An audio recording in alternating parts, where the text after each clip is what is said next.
Welcome to the Vision Driven Basketball Training Podcast. Appreciate you guys for tuning in. Apple Podcasts, Spotify, wherever else you're listening from. And of course, everybody who's watching on YouTube. I appreciate you guys.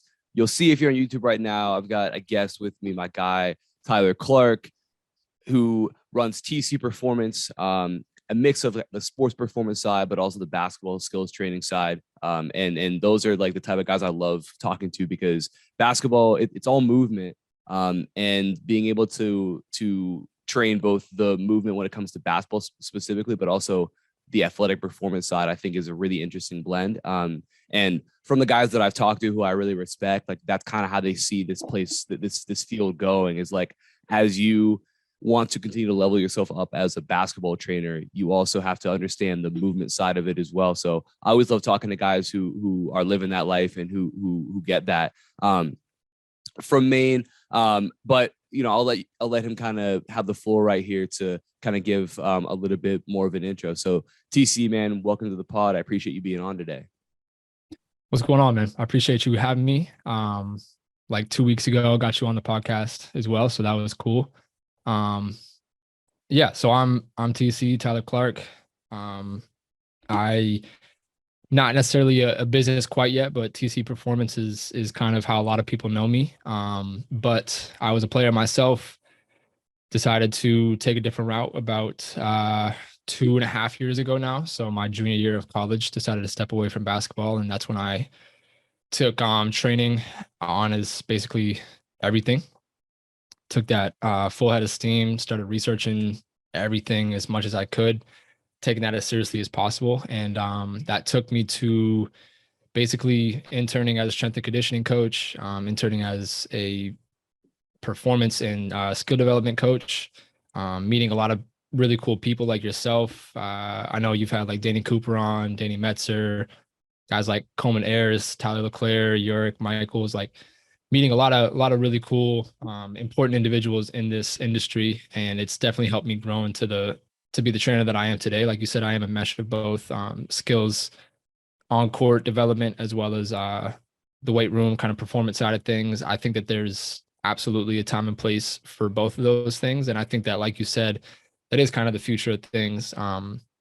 Do I think every single trainer out there needs to be a mesh of both? No, but I think that you can get a lot from learning a little bit of both sides. Like if you're a skill development coach and you know a little bit about the performance side of things, I think it'll help. And I think vice versa. If you're a performance coach, you know, we can get into the nitty gritty of that. But if you're a D3 strength and conditioning coach and you deal with every single sport team there is on campus, it might be a little bit more difficult to understand the skill development of those sports. But if you're in a position where you're able to be the performance coach for one team, say basketball, football, soccer, whatever it is, understanding the skill development side of those things helps you more so as a performance coach gear them, you know, understand what they need more so on the court and develop that in the weight room.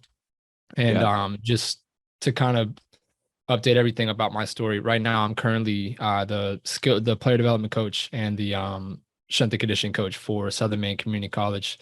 That's where I played as well. So I'm in a unique position where I do take care of the strength and conditioning as well as the player development. So I can talk about that later, but that's definitely had its perks for me as well. Yeah, no, I love that you touched on that kind of that mesh of you know, the skills and the athletic performance side. And I think that just having an understanding, especially when it comes to stuff like ball handling, right? And how a lot of times like people think that it's surface level, like, oh, if you're not a great ball handler, it's because, you know, it's what your hands are doing that's not good enough. And a lot of times it's not even that. A lot of times it's the movements. Like this player doesn't want to go left because they're not comfortable stopping going towards their left. They don't want to go right because they are really comfortable stopping, decelerating, going right. But now it's like, okay, how do we train that quality of helping them become comfortable, decelerating, going left? And now when they have that and they feel safe doing that, now they all of a sudden are going to go left. So you look at it, it's like, oh, that's a skills training thing, but really it's a movement thing. But having that understanding of those sorts of qualities, I think, is something that will help every trainer. And again, even like you said, it doesn't mean that you have to, know everything about every sort of movement, every sort of exercise. Like it doesn't have to be like that, but just having that understanding that it's not always surface level. And when you understand some of those qualities that matter and you can kind of pinpoint that, I think it helps to it allows you to help players a lot more than if you just look at it as like skills only and there's no movement involved. Movement is a skill in itself. So that's kind of universal whenever it comes to skill development or off court weight room performance. You know what I mean? So in general, we're teaching skill. We're teaching these athletes skill, and whether that's in the weight room without a ball or even on the court without a ball. Like you said, ball handling isn't necessarily about waist up. It's actually more about waist down. It's what's happening below the waist. How do you move? How do you decelerate? How do you cut? How do you change directions? What is your agility like? Like do you have the requisite deceleration and acceleration? Do you have the requisite balance, strength, all these things to be a good enough mover and then apply that to the court and be a good enough ball handler, right? So it's like you're teaching all these things as a skill, and we need to teach our athletes how to self-organize, and motor learning is huge, whether it's on court skill development or weight room as well. Yeah. No, that's awesome. So I wanted to touch a little bit on kind of your training approach, that kind of the games-based approach where there's the understanding of, okay, what actually goes into helping a player acquire these skills, skill acquisition. How do we help players be in a position to actually learn? So kind of go into how you approach things, and kind of your overall view of basketball training in general. Yeah, so I think, well, to start, like we all start in like a bad spot, quote unquote bad spot, right? Whenever we train ourselves or first start off, we're kind of like just follow the status quo, the traditional, let's just get reps up. Let's just do moves on air. And I did that for a little while for myself and for my friends and whatnot, my teammates. But the more and more I started to dive into the research, the research just didn't add up there. So the games-based approach is obviously, as it sounds, like you play a lot of games, you play a lot of live. And a lot of that has to do with the transfer to game, right? So the context that a games-based approach brings to a session is everything. So if you can add context into your sessions, already the rate of transfer is going to be way higher to the game, right? So if you have a player that's super timid, or I won't even say that. If you have a player that's super good in practice, just killing in practice, chances are they're probably actually not going to be that great in the game. And I know you know a lot of that research, and I'm sure some of your listeners have heard you talk about that. But it's more so if you get really good practice reps and everything's perfect and you're getting reps up and against no defense at all, no bodies, anything, you just don't have the context. You just can't apply that to an actual live setting. So whenever you get into the game, you can't apply it because you're so used to doing it on air. So the games-based approach is really good. You can do things like small-sided games. If you don't have anybody there, a random shooting, a random approach, so it's not so blocked.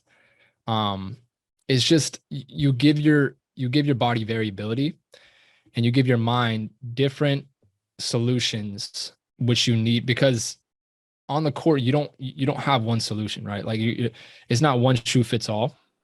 So you need a variety. You need a memory bank. You need a bank of a bunch of different solutions, and that's why a games-based approach, you get repetition without repetition. So every single rep, every single drill, every single time you line back up and do a finishing drill, a shooting drill, it's going to be, you're getting the same outcome. Yes, you're making a jump shot, you're taking a jump shot, but you're getting to that same outcome or solution differently every single time. So it's a one-dribble pull-up, but you have somebody running at you from the opposite elbow if you're on the opposite wing, or however you set up a drill. That person may come at you faster, come at you slower, may juke you out, whatever. You have to think about it every single time. And whenever you're using your brain for these sessions, for these drills, for these reps, it's just constant feedback to your brain.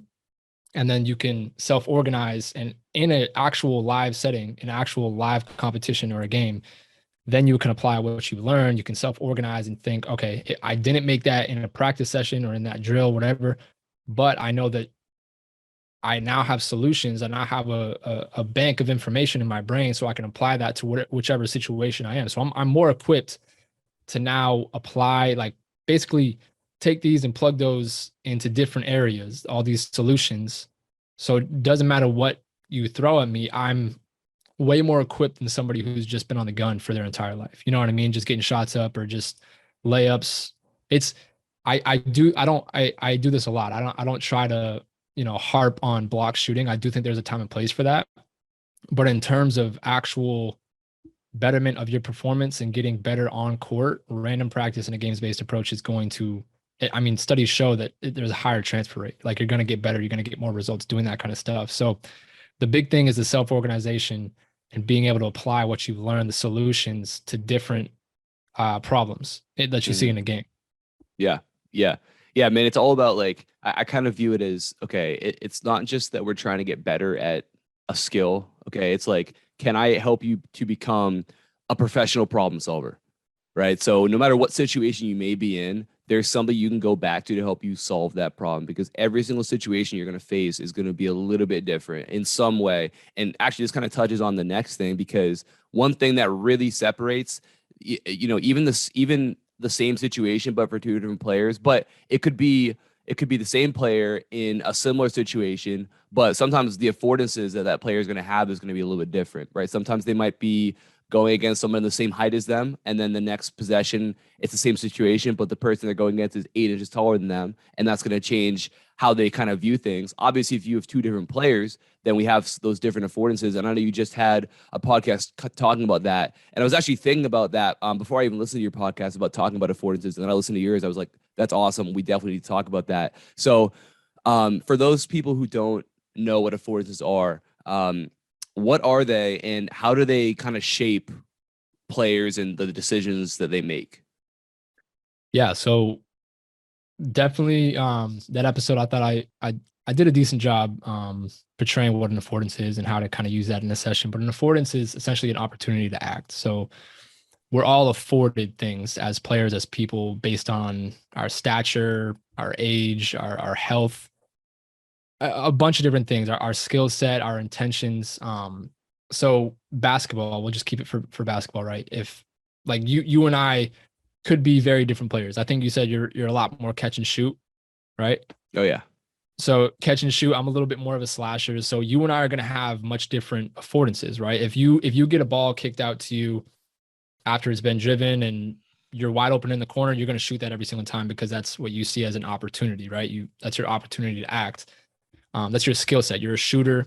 So your skill set, you just feel comfortable. I'm popping that thing. That's your opportunity to act. If I was to get the ball kicked out to me into the corner, my skill set is more so a slasher, right? So I'm either going to take one dribble, pull up, or I'm taking 2-3 dribbles right into 3 defenders and I'm trying to lay it up because I just don't have the skill set of shooting that open 3. I didn't, at least I do now, but just for the sake of this example, in high school, I wasn't like that at all, right? So that was a big issue for me.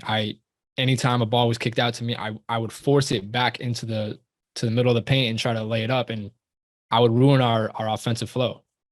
So I wasn't afforded that. Like that wasn't, I didn't see that as an opportunity to act. So whenever, because I think the next question is kind of like how do we use those in our training sessions, right? Mm-hmm. So if we identify that, right, you're a catch and shoot guy, but maybe you need to be a lot better off the dribble, even if it's not being a slasher and completely transforming you as a player. Well, we understand that you see shooting a catch and shoot 3 as an opportunity to act, but how do we get you to see another opportunity?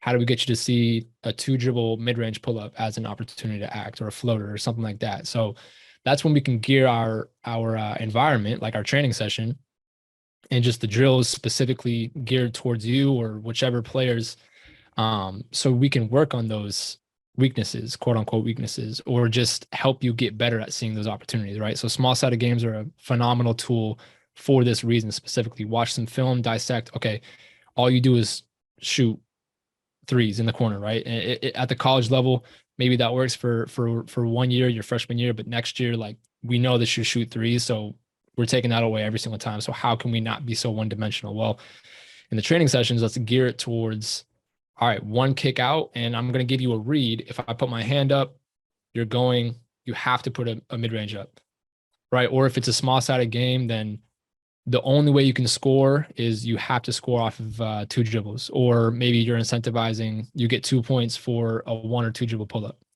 Right. So just figuring out ways to get you in the mindset to where you're thinking like I can only shoot a mid-range.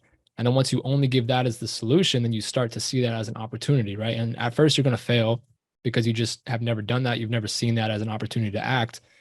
But it's important because you're giving them the environment, one, to fail. And that's a whole other discussion, obviously, but giving them that environment and creating the environment for them to see that as an opportunity to act, right? So defense is deliberately forcing them middle or forcing them baseline. Maybe they have to put up one or two dribbles and it has to be either a floater or a mid-range. They just can't catch and shoot. So the more and more you drill that, the more and more you get reps on reps on reps and create a small sided game and get repetition without repetition, add some live defense, some live reads, then it starts to become muscle memory. It starts to become just second nature at that point. So it's important to identify affordances, and it's not really, I feel like, discussed in skills training because I don't know, I feel like research isn't really brought into traditional skills training, but it's super important in my opinion. Yeah. Yeah. And I love how it ties into that games based approach as well, because if, let's say we're going through a small sided game where there's actual defense, you might have three players there, but they all might be a little bit different size wise, athletically. So right there, you actually get to see like, okay, what affordances are there for this certain player. So what are they going to go to most often? Whereas if you're just on air, you might have them all working on the same thing, but player A might be able to do that in a game because of whatever affordance they may have. Player B might have no chance of doing that almost ever. And then player B is going to get to the game and they're not going to have a solution for that. So I think affordances can kind of go back to what you were talking about earlier, which is like we have to have solutions, and every player is going to have a different bank of solutions depending on what affordances they have. And small set of games tying into that great way for us to be able to do that. And I love what you said right there as well. You kind of briefly mentioned it. So I'll talk, touch on it a little bit here, but creating an environment where failure happens and failure is okay. So I don't know what kind of experience you have where it comes to creating that sort of environment where it's like, hey, failure is going to happen. And because a lot of players are so used to that traditional environment where it's all about avoiding failure. It's all about making things as perfect as possible. And, you and I both understand the fact that that's not the ideal environment for getting better. I just talked about that on my podcast last week where it's like, the Goldilocks principle. You don't want to be in a position where it's way too hard where you're failing, every single time, but you also don't want to be in a position where it's way too easy, where you're succeeding every single time, 90% of the time. If you can find a way to be in the middle of that, that's where we're going to be able to expand that capacity a little bit. But you have to be able to help players realize that like this is a safe environment where failure is okay. Failure is sometimes encouraged, and failure is actually necessary. So I don't know what kind of experience you have when it comes to creating an environment like that, but if you have anything with that, you touch on that here. Yeah, I think that it depends on your situation as the coach. Obviously, if you're like a team coach and you're working with this team year round, it might be easier for you to create a environment that's conducive to those players. You know what I mean? Because whenever you came onto my show, like you talked all about emotional intelligence. So a lot of that comes into play, right? Understanding the players that you have, the athletes that you have, excuse me. You're going to create an environment that's conducive to them. Like some players can take like, all right, I'm going to hit 1 out of 10 shots in this drill, and they're strong enough, they're like mentally, quote unquote, mentally tough enough to get past that and be like, it's fine, like I'm going to get better.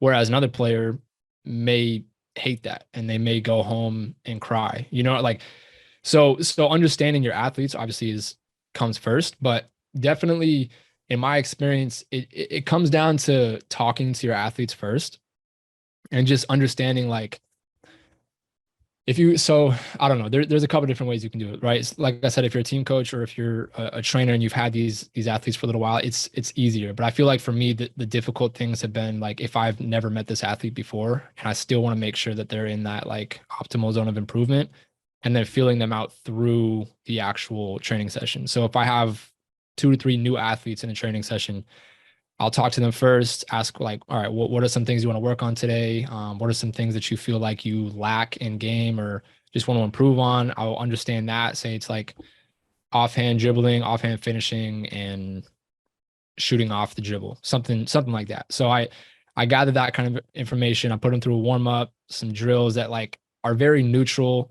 They might hit like at least 5 out of 10 shots, see how they adapt to that. And if they adapt well, they're like, oh, like I'll get the next one. Or if they're like, damn, like they're getting really frustrated, then maybe I gear more towards like 7 to 10 and like make the drill a little bit easier.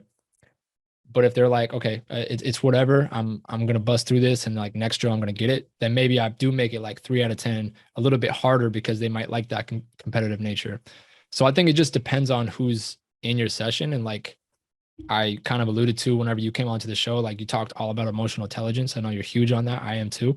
So understanding your athletes, and even if you don't, trying to figure out that information as quickly as you can, adapting as quickly as you can on the fly throughout the session, pick up on body language, pick up on how they communicate with the other people there. Like if they don't know anybody in that session, like are they shying away? Are they trying to converse with them? Are they not making eye contact with you? Are they very timid? Things like that. If they're just very insecure and like they're a little bit younger, then you just need to maybe hold their hand a little bit more. But if you're already established with a certain player, then like yeah, push them. If you know how to push them and you know that they can handle it, then make it as hard as you need to, make it as hard as you want. I feel like those kind of situations are easier, but when you don't know an athlete, that's kind of when like the art of coaching comes, and like understanding body language, understanding the emotional intelligence side of things. So So much of it is about like that push and pull where it's like, okay, how much can they take in terms of, failure? And I think a lot of times, like what I love to do now is just like reframe the whole thing. So I might say, like, the first thing I might say is like, hey, listen, like I don't go home and judge today's workout based on, oh, you only made 30% of your shots and you made 35 last time, so that was terrible today. Like that's not how I view it at all. I go back and I completely view it based on, hey, did they struggle or did they not? Because if I leave here and you don't struggle at all, then that's on me. Like that means I didn't do a good job today. I didn't help you get better today. So not only do I want you to struggle, like I come here thinking about how to make you struggle more. And so now when it happens, they understand that, like, okay, this is a part of it, right? This is the plan. And then here's why that has to happen. So I think a lot of times reframing it, even like from the beginning, just be like, hey, like this is how it's gonna be, and here's why we do it this way. So that they understand, like, hey, it's okay, and nobody's judging me for this right there. And it's nice to have players too in those sessions who have been around a little bit longer, who you can, like, they can kind of confirm that, being like, hey, remember when we started this and this was like really, really hard? And, eventually though, you pick it up and they'll be able to tell them that too. So you kind of have that aspect with it as well. But no, I really think that's important when you approach things the way that you and I do, being able to create that environment where, hey, listen, you might struggle, but you have to. And if you don't, it means that I'm not doing a good job and you're not getting any better. So. no, 100%. And to your point, like I never go home like, damn, they missed every single shot today. No. And to your point, I do go into sessions obviously wanting them to struggle, but at the same time, like I go based on like how many decisions did you make that session too, right? And I think you've talked about that in the past. Like, how can we basically make it seem like, or figure out if like this session was like a good session, and not basing it on how many reps we got up or how many shots we made, right? Well, let's do it based off decisions. Like if they were making decisions and they were failing, that's fine. They made 20 decisions today, and tomorrow half of those decisions or a quarter of those decisions will be better. One of the episodes of your podcast, you kind of talked about the Mamba mentality, the Hooper's mindset, and you kind of talked about how, a lot of times that's like a really praised, it's like the goal of what every player should be mentally. Every player should have that mindset. But you also talked about how that can become toxic a lot of times, and a lot of times it can do more harm than good. And I actually really love that topic and that conversation. So kind of explain the why behind, hey, why can this be a toxic thing? Yeah. So first off, I've been thinking about like, I don't like tarnishing the Mamba mentality, because obviously Kobe was phenomenal, and RIP Kobe. So it ended up being the Mamba mentality, and that's what I titled it. But kind of like that toxic, like I need to just put everything into basketball. I think that can be toxic sometimes. And I think because yes, there are some late bloomers, and sometimes you may figure it out later on in life and you can go pro, obviously. But I feel like a lot of pro guys know throughout their life, like, I have an opportunity to go pro. So your average guys like myself, like, I have a dream of playing in the NBA when I was like 8 years old? Sure. But as I got older, obviously, like, I kind of realized I don't know if the NBA is realistic, like whatever, maybe overseas. And then as that, obviously things change, but like a lot of people have this mindset where in reality we're all like pretty average players. Like a very, very small percentage of players go and play and get paid millions of dollars. Right. So if we have this mindset that all we need to do is work out and watch film and consume basketball, and that's our entire life, and from an early age that we adopt that mindset, that's all we have, right? So that mama mentality, that kind of, that's all we have, like that becomes our identity, and we really latch on to that.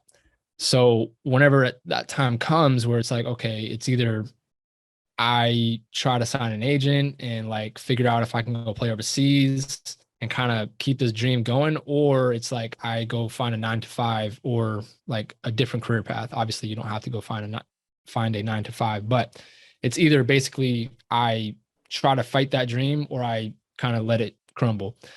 So whenever that time comes, you have to make that decision. You kind of lose your identity, right? So whenever you latch on to that identity and like, I am basketball, you don't have anything else to fall back onto. And I actually got some questions from friends of mine and like just people that listen to the podcast. Well, isn't that considered quitting?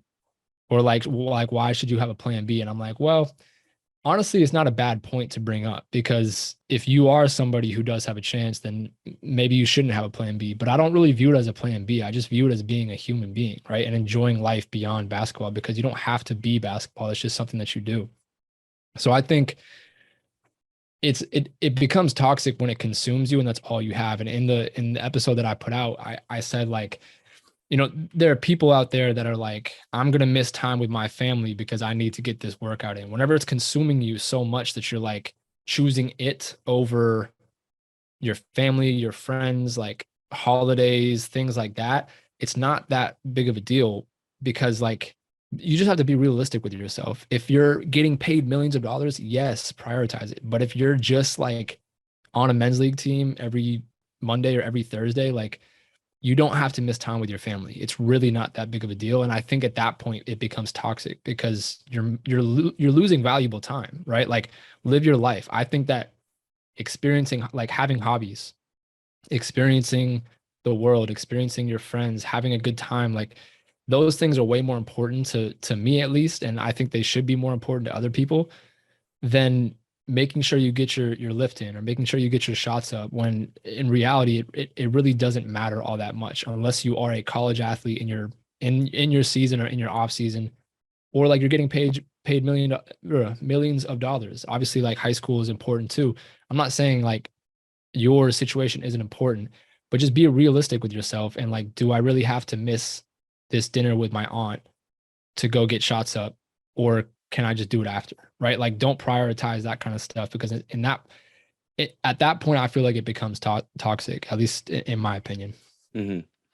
Yeah, and I think one of the points that you made, that you kind of talked about, was just like your what is your identity, right? And I think that's where a big struggle is, and where this can become sort of a toxic thing, is like when your identity becomes basketball, and basketball is what defines you, then you're literally at the whim of, did you have a good game or not, right? And then Right. if you Yeah. do, then life is great, and if you didn't, then life is horrible, right? And that's just like the worst place to be. And that can be, I mean, this can be for way more than just basketball. It can be the same thing with with training. Like, if I'm like, hey, if workouts went well today, then I'm awesome. If they didn't, then life is horrible. If that's my entire identity, is just that, then like things are going to be bad. And I don't want to be in a spot where like 50% of the time I feel great, and then the other 50% of the time it's just like the world is over, right? And I think when players put everything into basketball, especially younger players, like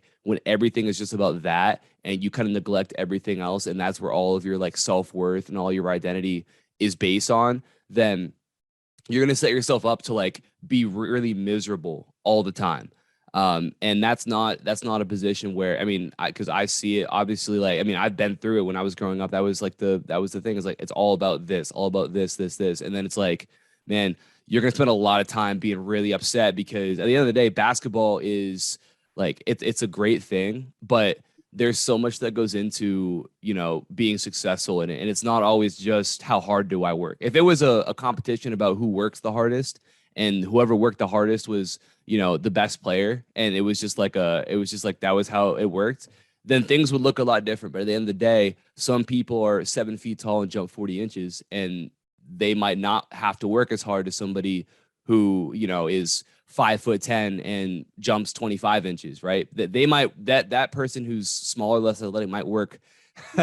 They might, and listen, that's like, I might work way harder than that person who is 7 feet tall, but at the end of the day, they have they have a very big affordance over me, and that might Right. mean that work isn't going to translate to me being more successful than that person. So if my entire identity is based on, hey, like, this is what matters, then you're going to set yourself up for being miserable, when things don't happen. So I think, like you said, putting basketball in its place is like, hey, this is a great thing, but I also have a family, right? I have other things I like to do.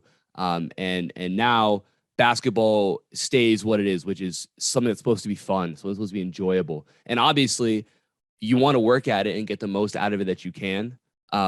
Because you can get a lot out of basketball. Obviously, you and I, like, this is what we do. Like, there's a lot. We're not playing in the NBA, but basketball has still done a lot for us. And basketball's how we've even met, right? So it's like, it can do 100%. it can do so much for you, but at the end of the day, if it's your identity, it can end up being what consumes you as well. Yeah, and I I don't mean to like shine it so negatively. Like you said, you learn a lot of really good things from basketball. Like if you bust your ass every day for years, like that's valuable. I'm not trying to say don't do that.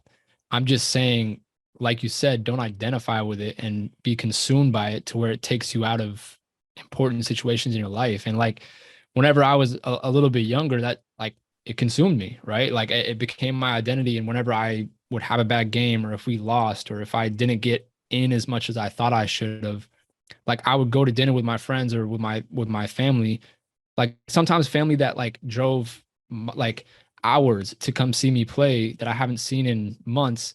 And I would sit there and sulk the entire time at dinner, right? Like I couldn't differentiate and I couldn't dissociate myself from that game because I was identifying with the game. I was identifying with my mistakes. But it's like I can't do that because it's not fair to one, myself, and it's not fair to the people that are around me because they're not getting who I am. Like I'm not present in that moment. I'm stuck in that moment, right? So it's not fair to do that. And I can't identify with those mistakes. I can't identify with the game of basketball because it's just that's not who I am. It's just something that I do. You know what I Yeah. mean? Yeah. Yeah. Yeah. So, kind of going with this kind of advice to players here, when it comes to, overall development, how can players kind of take ownership of their development, whether they have a trainer or a coach they work with or not? How can players kind of set themselves up to, really get the most out of the time they spend on the court? Yeah, I think like a lot of things, it starts with kind of like a mental shift, right? So if you're a player that's kind of doesn't necessarily, I don't want to say does the bare minimum, but like shows up to practice, you're a good teammate, you work hard, but that's really all you do, then I think that it takes a mental shift. Like I'm gonna take this a little bit more seriously. I'm going to invest in myself and start by putting a little bit of extra work in once a week, then twice a week, then 3 times a week, whatever it is, right? Or figuring out like maybe I can follow somebody like yourself or somebody like myself or somebody who preaches like how to train properly, right? Figuring out how to get the most out of the sessions that I'm not on court with my team. And then like just adopting different styles. I don't really know how to phrase it, but adopting different ways to better yourself, like watching a bunch of film, right? Whether it's on yourself, the NBA, college, women's basketball, whatever it is, just consuming more basketball because the more you watch, the more subtleties you'll pick up on, the more you'll learn about yourself and just the game of basketball. And then being like self-reflecting, you know what I mean? Like understanding, being really honest with yourself. I suck going off my right foot and finishing in the air, right? Or I suck going off at 2 feet. I suck at floaters. Understanding what your weaknesses are and then gearing your actual sessions towards those weaknesses, right? Like one of the guys that I work with super closely, I'm like he really likes the training aspect of things, the science, all that kind of stuff. So he and I talk about that a lot, and I'm not able to get over to the team that I'm working with outside of the a lot of time that we have as a team, a bunch. So he's actually taking on like he's taking guys into the gym and getting extra work in with them. And he's like calling me and texting me every single day, like what they've done.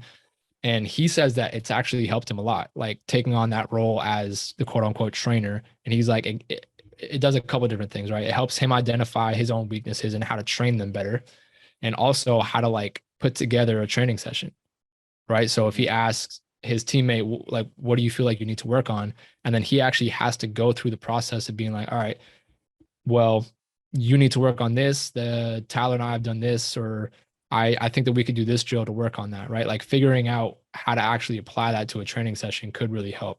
It's interesting because you were at the first PDC, right? Yeah. One thing that Devin Williams said that obviously stuck with me was to teach is to learn twice. So I think that I'm not I'm not going to sit here and say like as a athlete or a player you need to like become a trainer, but maybe leading a session here or there for yourself or for like another teammate, you learn a lot of things about yourself and you learn a lot of things about how to gear a training session, right?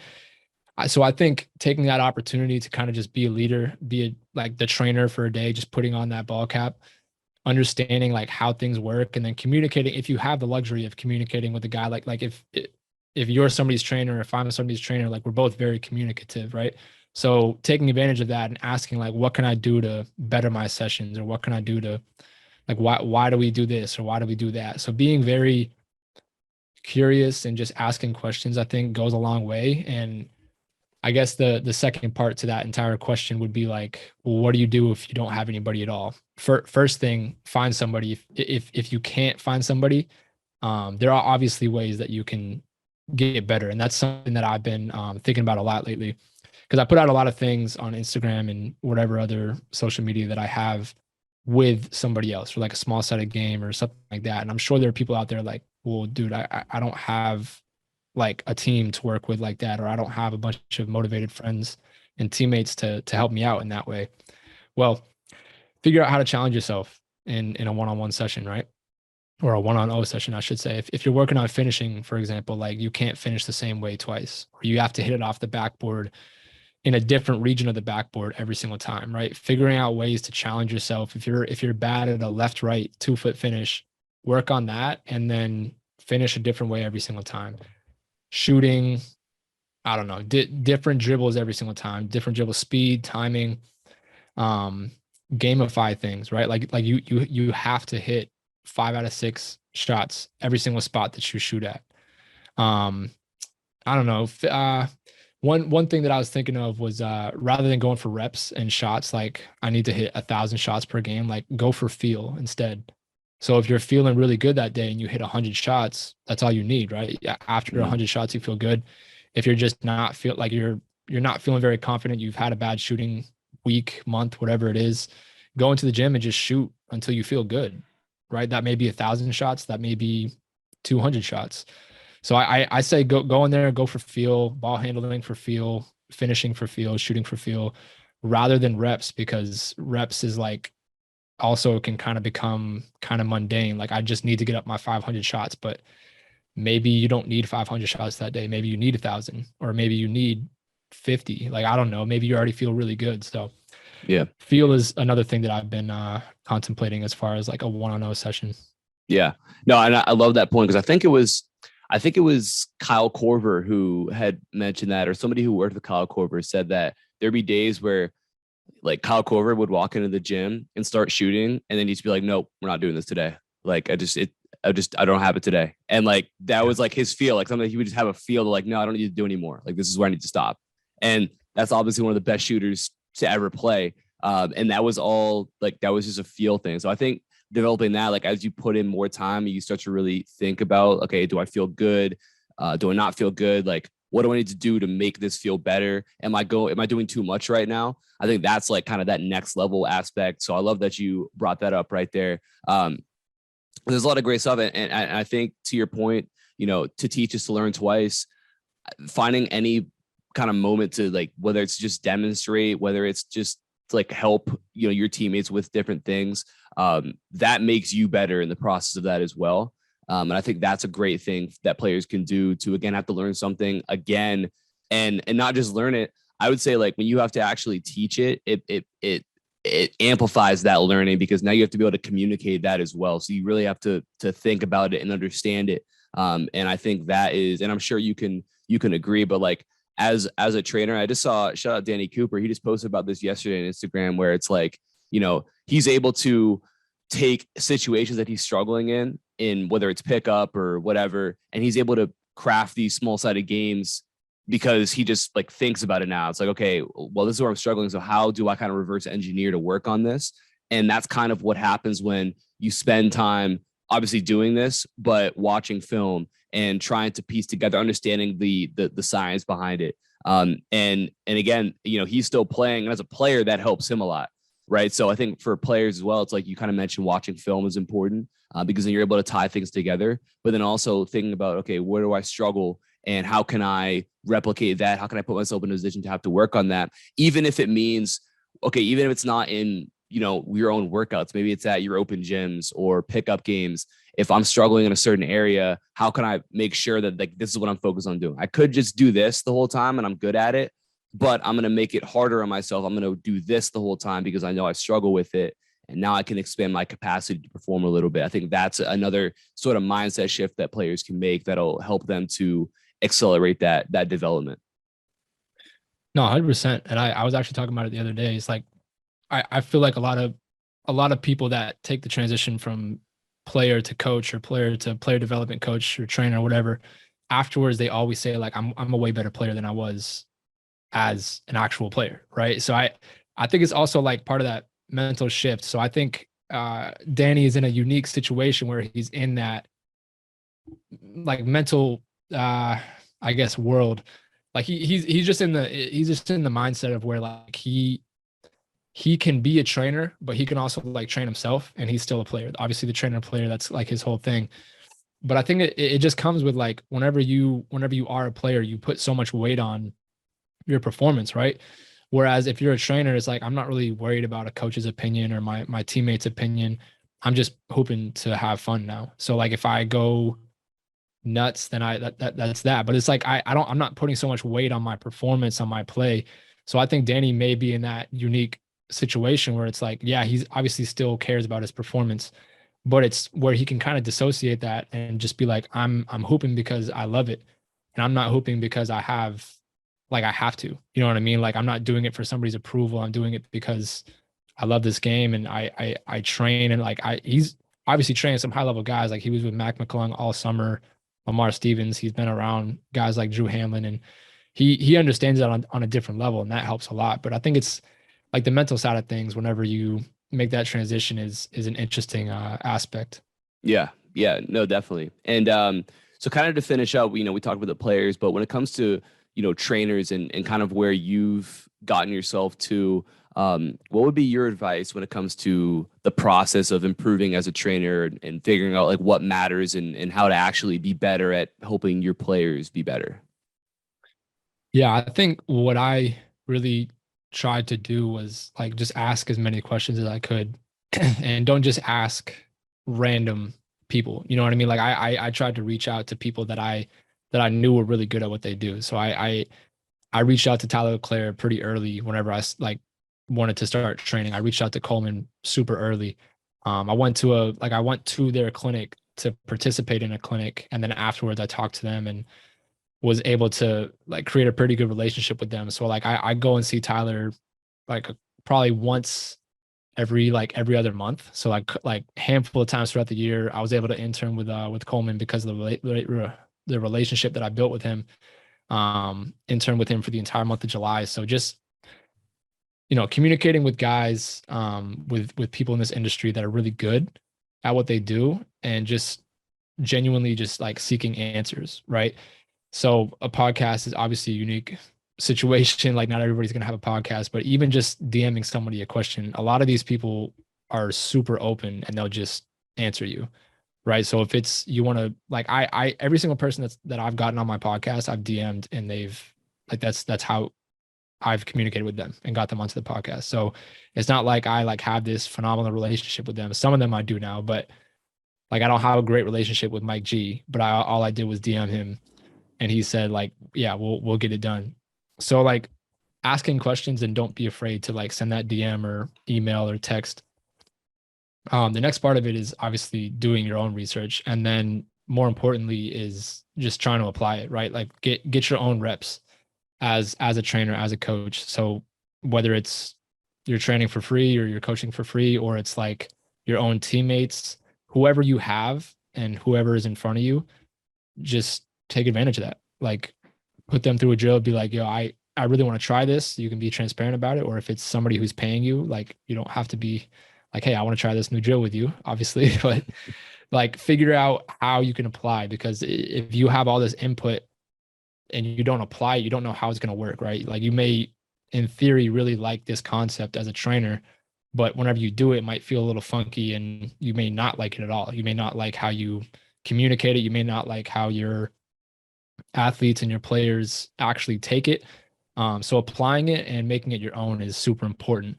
And plus, whenever you apply it, like you get your opportunity to put your own swing on things and figure out what works for you. Because like I said, you might not like somebody else's concept and it might just not be yours.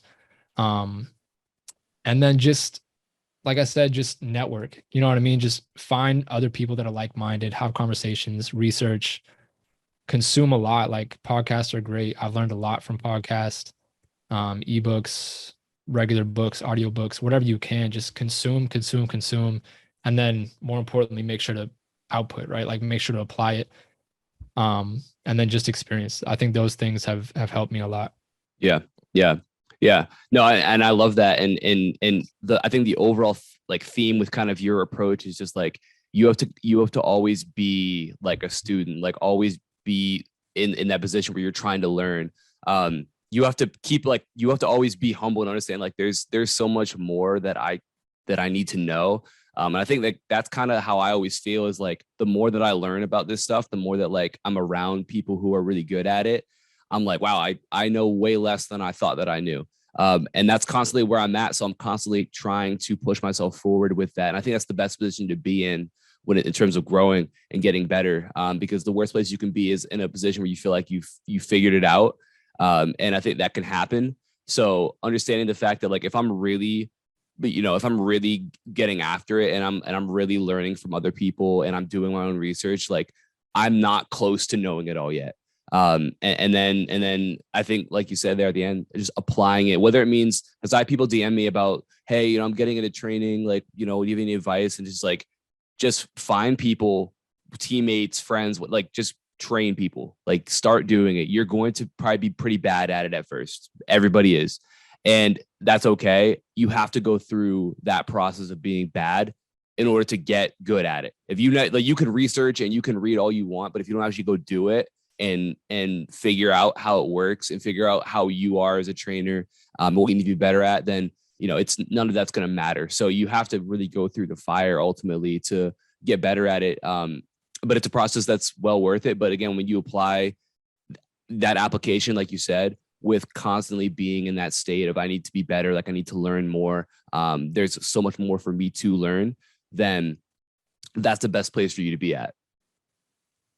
No, for sure. And just kind of like the last thing, obviously we talked about like the games-based approach and like affordances and kind of like tying science into what we do.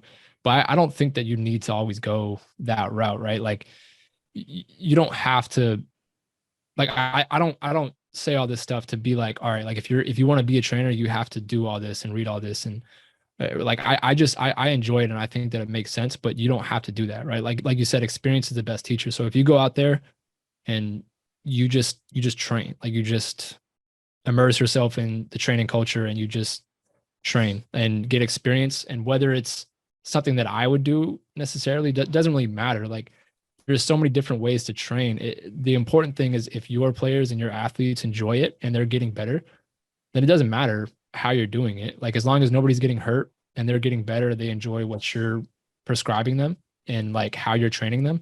And that's what matters, right? So just go and do it. Like you said, like just go and do the thing. Go and train, whether it's terrible at first or maybe it's really good at first. Maybe you're just a natural. It doesn't really matter. Just make sure you continue to grow and like evolve every single month, every single year, every single day you can get better. Yeah, no, I love it. Listen, TC, I really appreciate you being on the podcast, man. There's so much in here, and I think there's a ton of clips and all that sort of stuff. But before we head out, I don't know if you have any closing thoughts, anything you want to leave people with. If not, you just let people know where they can find you. Yeah, I mean, closing things. Just make sure to go out there and try to get better every single day, whether you're a player, whether you're a trainer, coach, just somebody that likes listening to this stuff. I don't know. Just try to better yourself every single day, right? Like you get an opportunity every single day you wake up to better yourself, whether that's a podcast or an article to read or whatever it is. And if you are a trainer, a coach, whatever, a performance coach, like don't take your role for granted, right? So every single day you're working with athletes and you're providing an example for these people, right? So every single day, try to make sure you come with a smile on your face and provide and be that role model, right? Like make an impact on them and make sure you're making good decisions and impacting them as people and not just athletes. And I think that that's something that I try to live by as a trainer, as a coach. And like something that I really like is they don't care how much you know until they know how much you care.